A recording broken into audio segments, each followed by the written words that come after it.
be here. It is so good to be here. It's one of my favorite places on earth. And I love your theme, and it's part of why I've wanted to stay so involved in the college over the years. It's about what do we come, we learn and we study and we grow, and then God takes us to these amazing places to be part of his work.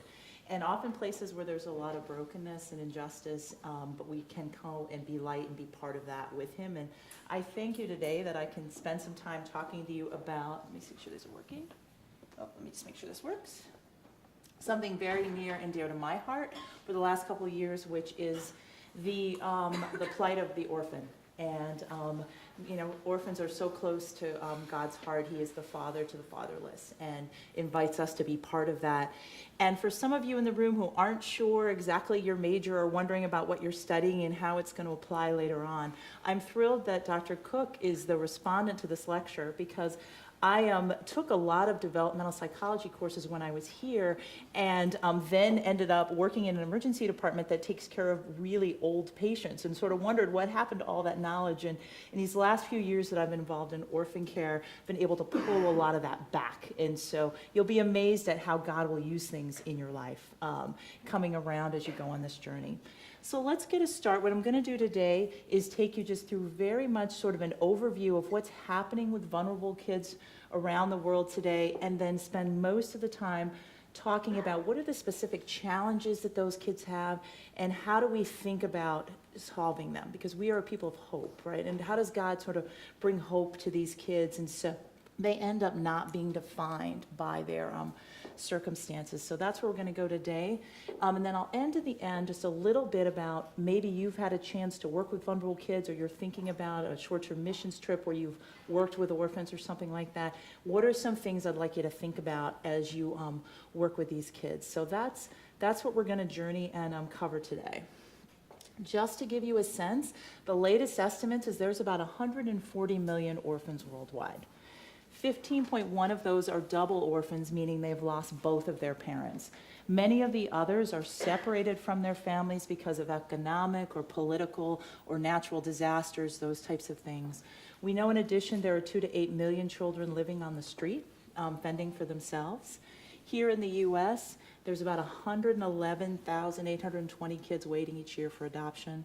There's been a huge decrease. I'm involved in Haiti, so you're going to meet my 91 kids that are part of my orphanage. You'll get a sense, I often get asked, why aren't they adopted into the States? We should know since 2004, when it peaked, there has been a 77% drop in adoption. In fact, you can see that here. 2004, where there was a peak, there were 22,991 international adoptions in our country. That has dropped to about 5,600 a year. So a lot of these kids, and a lot of that has to do with restrictions on the sending countries. So a lot of those kids can't necessarily be adopted here in the U.S. And so that really plays in a little bit of the strategy that we have to think about as we're caring for the kids in Haiti. So to give you a sense, I sort of mentioned some of the factors that leads to becoming an orphan, whether it's political unrest, poverty itself, or natural disasters. To give you a sense of my kids, in January of 2010, most of you know there was a huge 7-point on the Richter scale earthquake in Port-au-Prince, where if any of you have ever been to Haiti, that's a 14-mile area. Port-au-Prince is a very congested, crowded city that has millions of people, but is only about 14 miles long. And 230,000 people are estimated died as a result of the earthquake. So thousands, so you can imagine a lot of orphans. So these are the girls who joined us shortly after that. My orphanage has been in existence since '95, but this was sort of a second generation that joined us right after the earthquake, so have been with us since 2010. And then in 2016, Hurricane Matthew struck the southern part of the island. And again, at this one, fewer people died. There's about 600 people who died that day.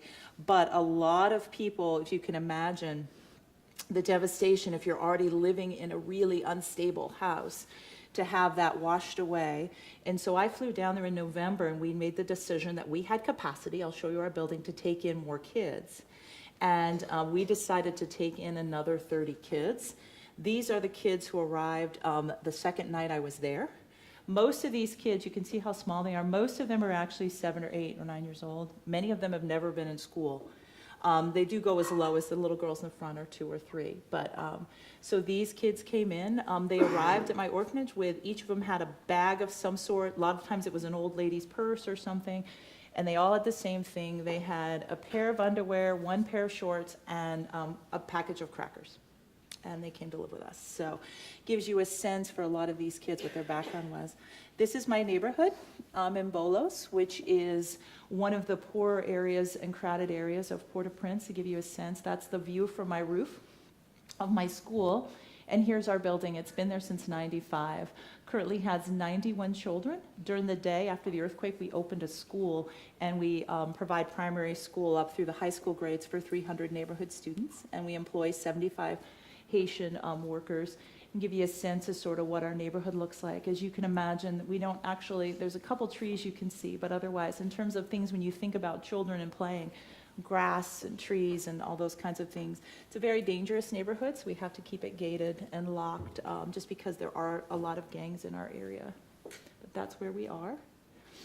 And when I think about this analogy, I'm going to switch over and talk about what's it like for a kid growing up in a country, a place where you've been separated from your parents at an extremely young age, or that kind of natural disaster, or you're part of a place that has that much poverty. What's that like? And I use this analogy. These are actually trees that grow in New Zealand, and they grow in a place called Slope Point, where it's very, very, very windy. And those trees didn't choose to be planted there, it's just where they're planted, and they otherwise have the same structure as normal trees, but because of all the adverse forces in their environment, they end up growing in a very different way.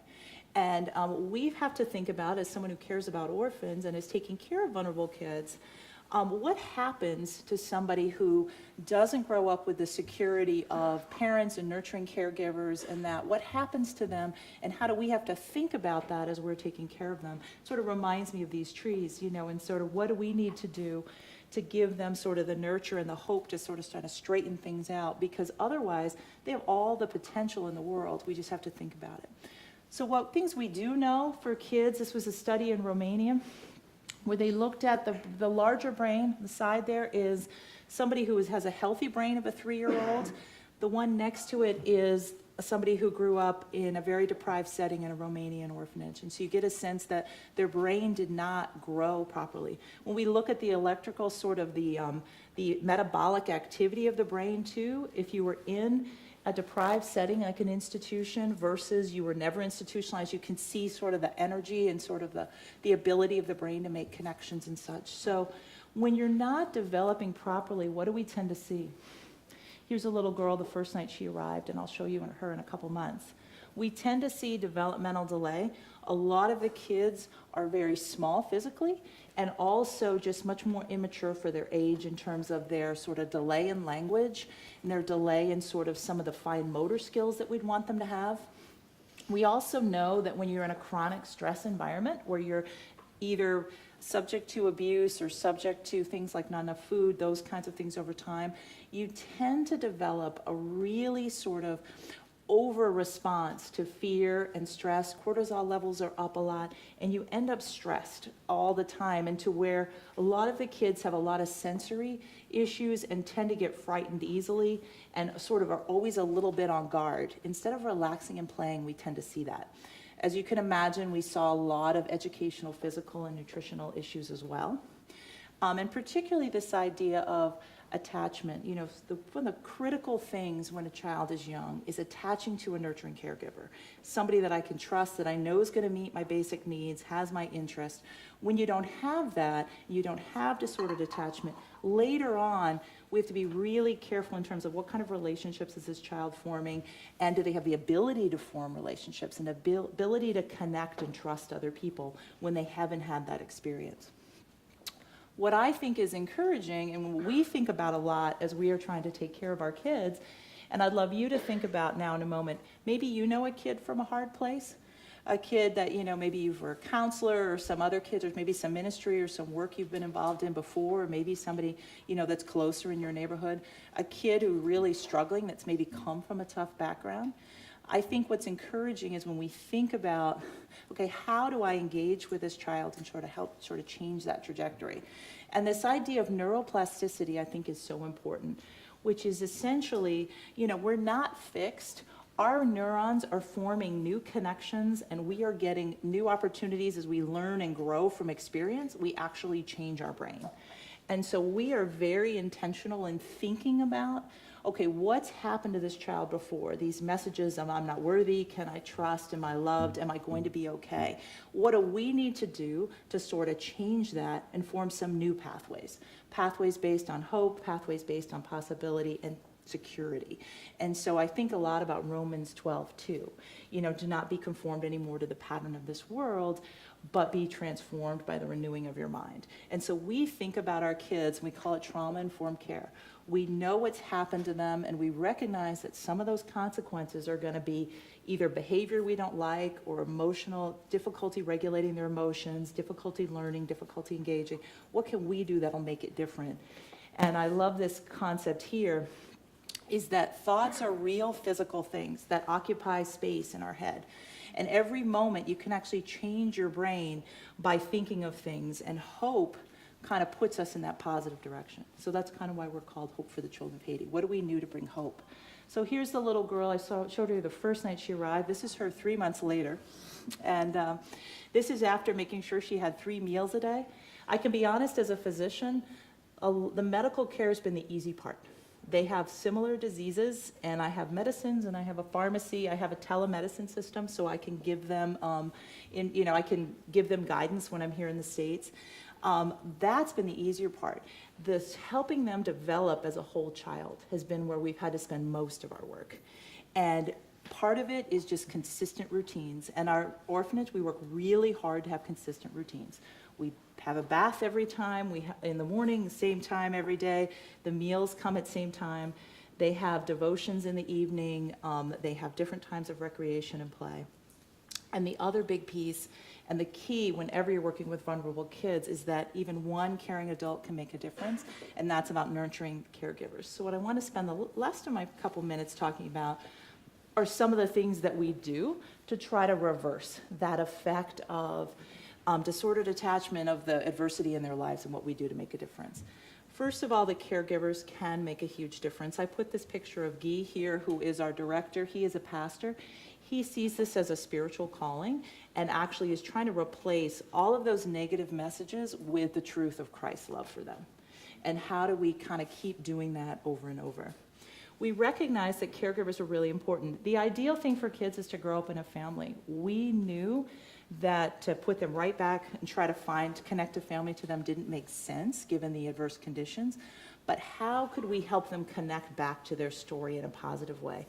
We hired Merlin, our social worker here, and she is helping each child sort of write a social story. Where are you from? Who knows you? We hired more nannies so we could build family-like pods within the orphanage. For 91 kids, we would have a nanny where each would have about 5 kids. We started training our teachers in a new form of discipline, which was connect before you correct, and helping them really connect with the kids before they would correct the behavior. And that was a very new concept for a lot of them. One of the biggest things we found is when you're going to be working, and especially in a cross-cultural context, is how are we developing the staff to take care of them, and so they can learn to take care of our kids. More than us as Americans coming in, how do we help the staff do that? And we also worked on, even though there's 91 of them, we wanted them to be known as an individual. So every child has an individual development plan, and we can think about who you are and what we can do for you. This attachment, this lasting psychological connectedness, between human beings is so critical for these kids. But we recognize that for a lot of our nannies, they had grown up in similar situations and hadn't experienced that themselves. So we had to do a lot of work kind of helping them experience that same connectedness as we brought these kids together, and that was a huge piece of it. What else did we do? We also are working on something called nurture groups, which is where, as I mentioned, a lot of the kids have trouble sort of regulating their emotions or regulating behavior. And we have created these groups where we sit down and we practice Okay, I'm feeling angry. What can I do to help calm myself down? I sometimes think about my residents at the hospital, and I think I should form nurture groups, that we should practice, this same stuff. But we get the kids together and we practice that work, and we think about it a lot. I showed you our building. One of the biggest things that we did, and the other thing I'll just mention, the reason I love this picture is the girl in the middle came to us after the earthquake. The two girls on the side, Maranatha and Fediana, came after the hurricane. And what was amazing was, as we're trying to build community, how these kids took each other in, even though they hadn't known before. If one of you visited my orphanage, and I hope someday you do, you wouldn't be able to tell the difference between the kids, because we worked really hard on that. It's amazing, I think, what kids can do when you give them the space to do it. Thinking about creative play was probably the biggest thing I noticed when I first started working at the orphanage, was that what are we doing to create opportunities for kids to play? So any of you who have either worked at a sports camp for kids or done any of that, it's hugely important. The first thing we found, so we did a whole year where we're focusing on creative play. The first thing we realized, though, is that a lot of our nannies had never played before and they didn't get it. And we had to spend a lot of time with listening and hearing from them, and what they said was, you in America get on the floor with your kids. We're afraid if we get on the floor with the kids, they won't respect us and do what we say and obey us. And we realized they hadn't had opportunities to play themselves. So we practiced, and I brought in a creative play expert, and we sat down and we talked about different ways to play and what they could do. We also put some play equipment on our roof, and we have now daily times of physical play where the kids can get out and play, and it's been amazing to see their growth. This past spring, we brought down lots of costumes because we noticed we were trying to ask kids, what do you want to be when you grow up? They couldn't answer. And we realized, we're like, wow, if you haven't had lots of opportunities to practice and try things, what do we need to do? So we started bringing down things and doing a lot of imaginative play and helping kids think about that stuff as well. We also created a space with a playroom, and we found while the nannies were having trouble with the small activities, if we created a big space, that the kids could figure this out on their own. I brought in a woman who works for Bright Horizons in their development side, their nonprofit, and she puts play spaces in homeless shelters, and she recognized that there are special things you need to do with the toys if they're kids who've been in a deprived environment before, that sometimes you can have too much stuff. So she kind of helped us get the right amount of toys that were appropriate for our kids. We also started with a lot of small group activities where the kids were working in groups of 4 or 5 to learn cooperation. And 3 years into this initiative, the thing that was the most exciting for me as I arrived off the plane and I was down visiting my kids was to walk in and see the kids playing like this. And they just looked up and were like, hey, Dr. Carrie, how are you today? And I realized it was starting to work. Because normally when an American would run, they all would run towards us even though we were a stranger and be like, hey, who are you? And now they were playing and playing like other kids. It made me realize that we're making some progress. It was sort of a big piece. As we kind of come to the close talking about orphan care, I want to bring up one other big thing that's a really important piece, and that's aging out. Traditionally, most kids, when they're in an orphanage or when they're in the foster care system here in the States, age out after the age of 18 and are left in the rates of either drug use, homelessness, sex trafficking, those kind of things are huge. So what we have tried to do, and where there's a big sort of push in the orphan care movement, is to support kids in that transition and help them think. So here are some of our older kids. We had a first generation group of kids that were there prior to the earthquake who are now in their 20s.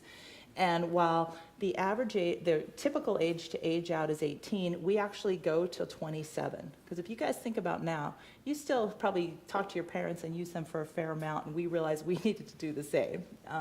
So we have a program where we think about all of these pieces. Here is Childa, who is one of my kids from my orphanage who is in nursing school.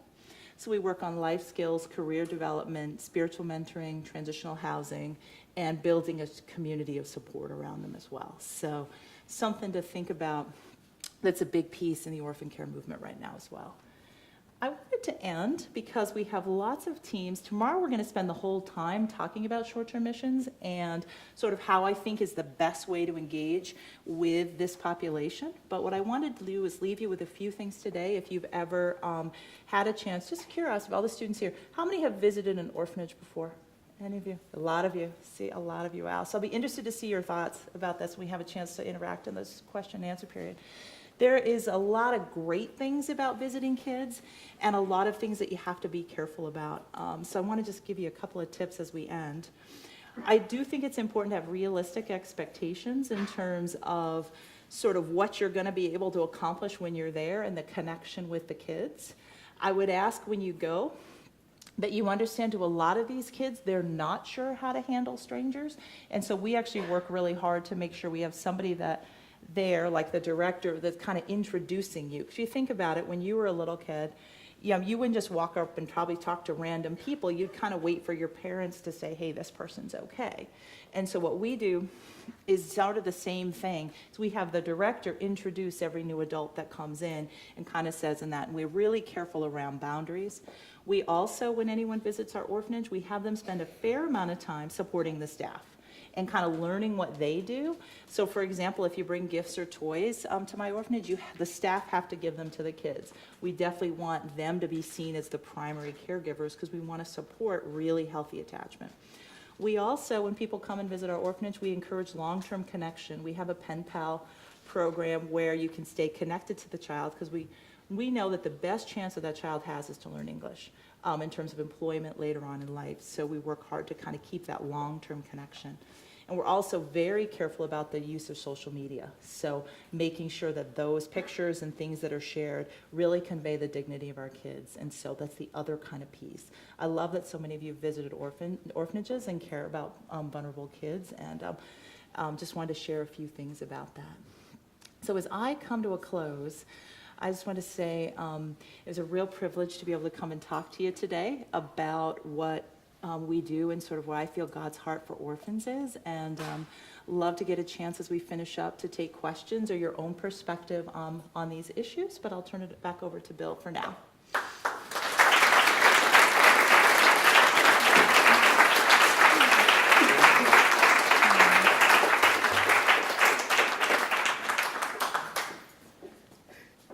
Thank you, Dr. Tibbles. I mean, that was fabulous, not just in terms of the research involved in your personal experiences, but just really the insight and the humanity involved. And I think you see it reflected in how many attend today, the really pressing needs related to this whole issue of orphan care.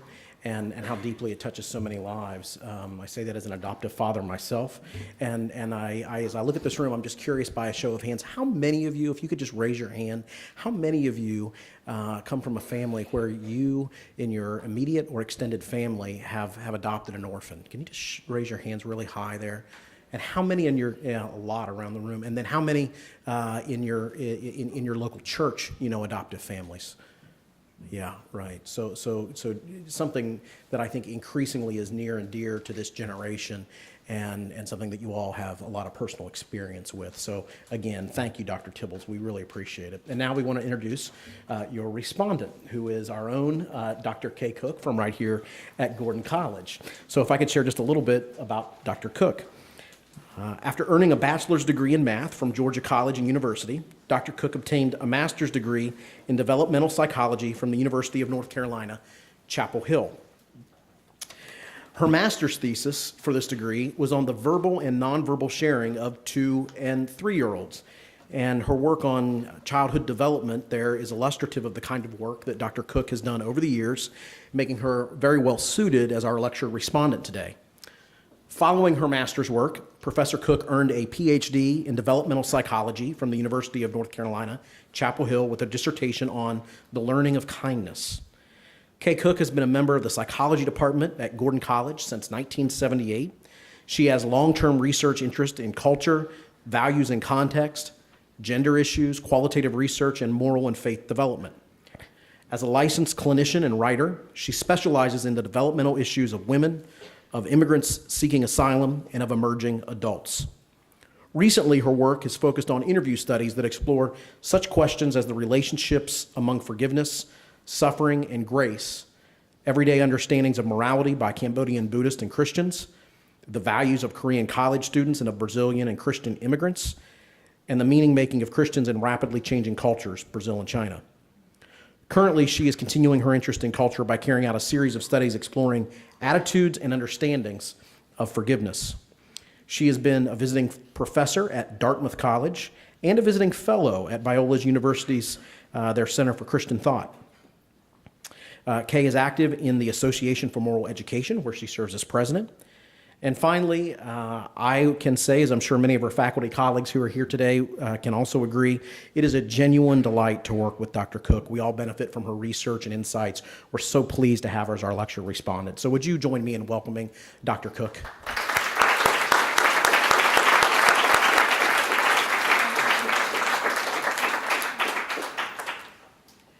Thank you, Bill. Thank you, Carrie. Thank you, Dr. Tibbles. It gives me great delight to call her Dr. Tibbles. I've known her for a long time, and I think she calls us to recognize what it means to be trained in a Christian liberal arts tradition and to think seriously about our calling as Christians. As I looked over some of her materials before today, I was thinking about several verses that I want to highlight for you, one of which calls us to pay attention to the least among us, Matthew 25:40.